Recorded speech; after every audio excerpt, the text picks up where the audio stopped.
Hi, and welcome to the Yoga NoHo Center in North Hollywood, California.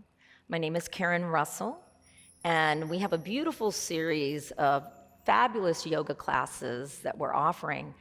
But I wanted to make sure that you understand each posture, and we're going to break down each posture so that when you go to take your classes from our amazing teachers, you can always go back to this posture analysis and make sure that you understand the alignment.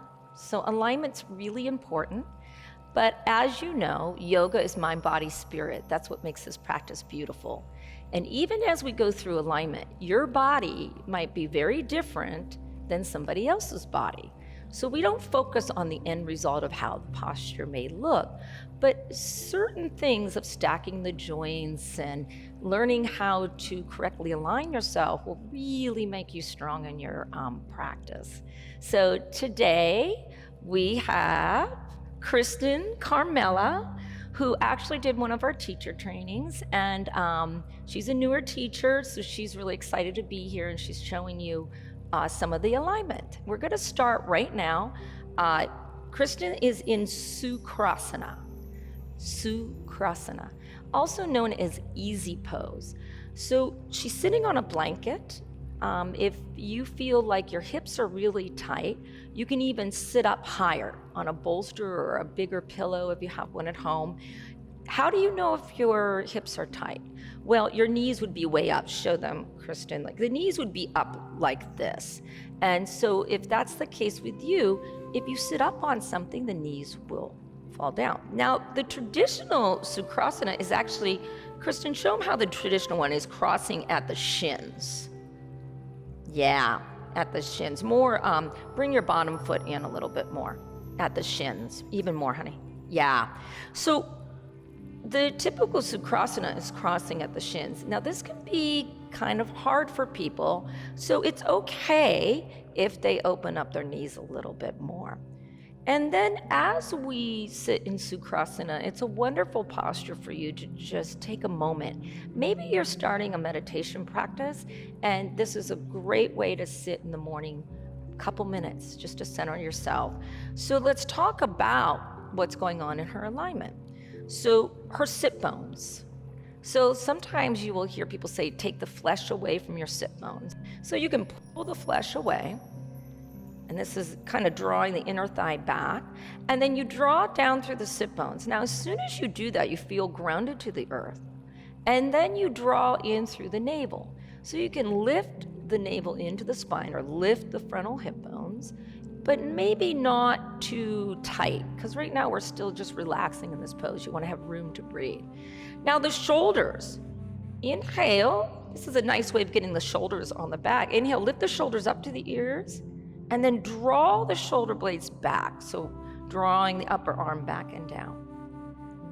And then the chin. Jaladhara is a bandha. So she's just going to draw the chin in a little bit. This elongates the spine and actually gives energy all the way from your tailbone to the crown of your head. And the hands. So today we're not going to get into any mudras, but what we're going to do is just, you can relax your hands on your thighs facing down. This is the idea that you're being more grounded. Or if you feel like you need more energy, you can lift the palms up.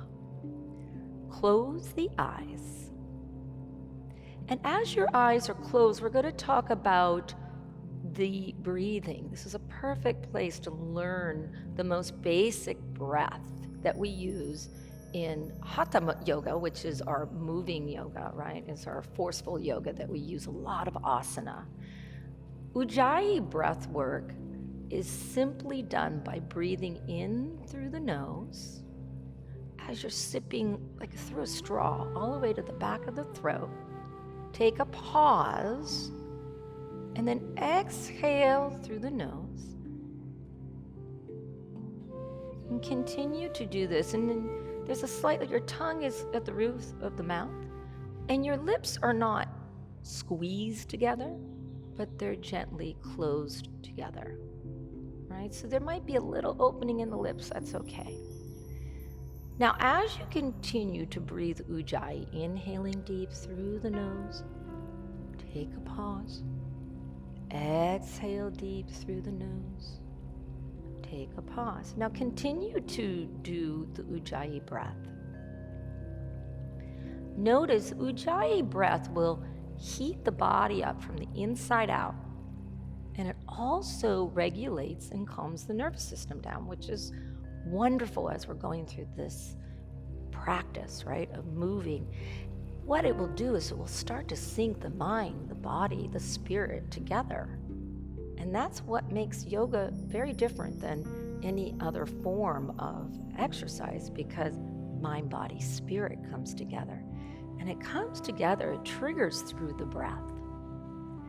As she continues to breathe in and out, also the breath is known as a higher frequency.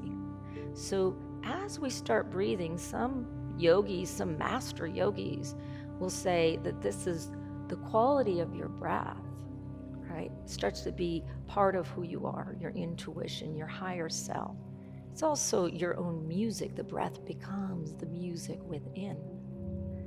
Now, as she continues to breathe Ujjayi, I want you to start to establish what breath, how long is your breath, the quality of the breath can you do without straining, right? So our practice actually gets deeper with how long we can take our breaths. So say a yogi master like H.S. Arun that I had the privilege to study with, who's been teaching 40 years, his breaths are 9, 10, 11 counts in, and then exhale, right? So if you're a newer yogi, you might only count maybe inhale for 5, take your pause, perhaps expand the lungs a little bit more, and then exhale for 5. So in this quality of Ujjayi, we want to also have an even flow of the breath. And as you get more in tune with your body, as you get stronger, your breath will be longer and more consistent. And that's when you know your practice is getting stronger. It's not so much bringing your toes and wrapping them around your head, right? Or doing the best split. It's really that inner body bright that we're talking about. So for a few more breaths, let's just count together with your eyes closed. Inhale, 1, 2, 3, 4, 5. Hold.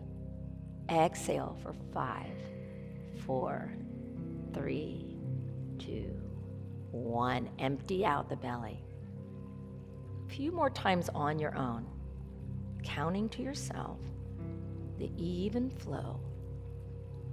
Now there's one more thing about the breath that you can brighten the breath. You can actually use the breath as a tool to actually pinpoint the breath to an area that you physically need. So say if you're in a certain posture, like a hip opener that sometimes is very hard for people, you can start seeing the breath in that area of the body, and it really works. This is the gift of imagination. This is the gift of visualization, seeing the breath. So you can take this Ujjayi breath, inhaling and exhaling through the nose, into a certain area of your body. I think that's pretty cool, right? Now, on top of that, what's the quality of the breath? What does it look like? So we have the power to see light over dark. So in your practice, can you see this breath as a white light healing energy into your whole body? So as your eyes are closed, I want you to now see the breath as white light healing energy. So we want to have a full body breath. So breathe from the low belly, the side ribs, the heart. And then perhaps breathe down the back body. See the spine open. Add that quality of visualizing the breath as white, light, pure, healing energy. So now let's add that while your eyes are closed. You're sitting in easy pose, Sukhasana, and start to see that breath come through the whole body as white, light, healing energy. About 4 more breaths.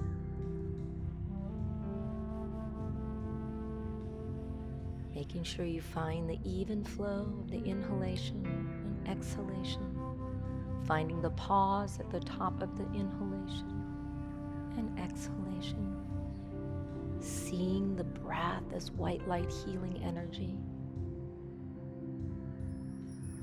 And now as we're sitting in Sukhasana, we bring it all together. This is a nice way to start your practice. Set an intention for your practice. So we come to the mat, and whatever we do on the mat, we take it off the mat into the world.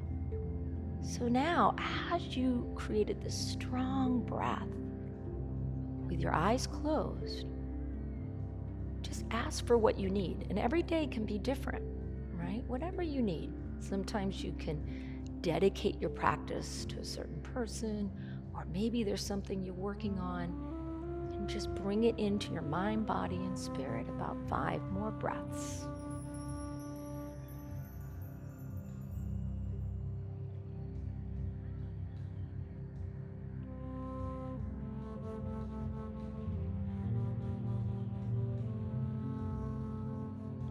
Now, before you open your eyes, another nice way to start your practice is we're going to bring our hands into prayer pose.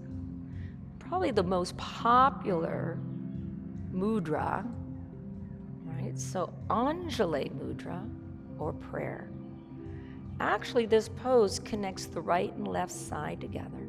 The thumbs are into the heart center.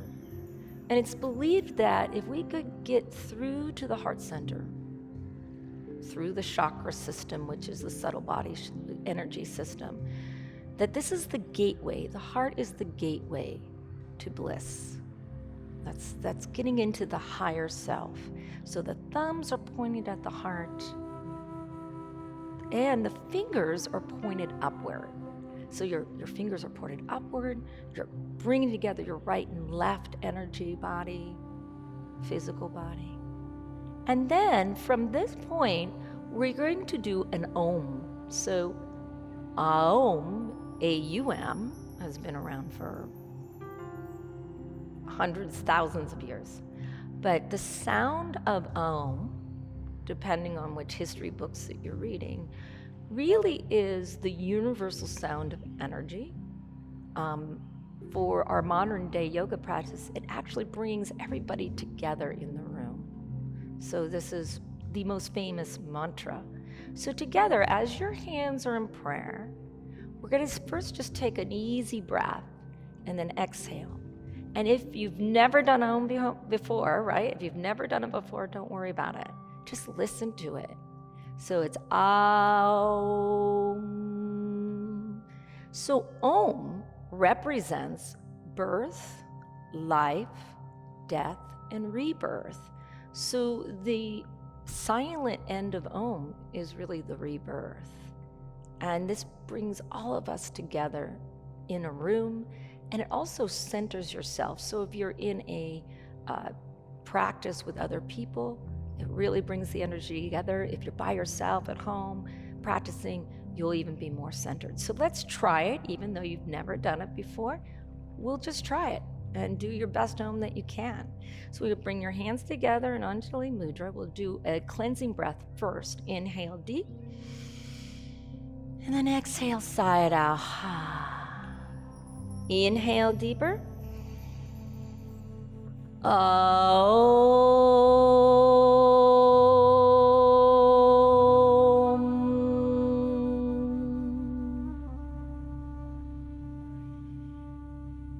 now just slowly open up your eyes and relax the hands on the thighs. So that's a beautiful way to start your practice or start your day. Sitting in Sukhasana, easy pose, and centering yourself with your Ujjayi breath, a simple mantra, Om, and setting your intention.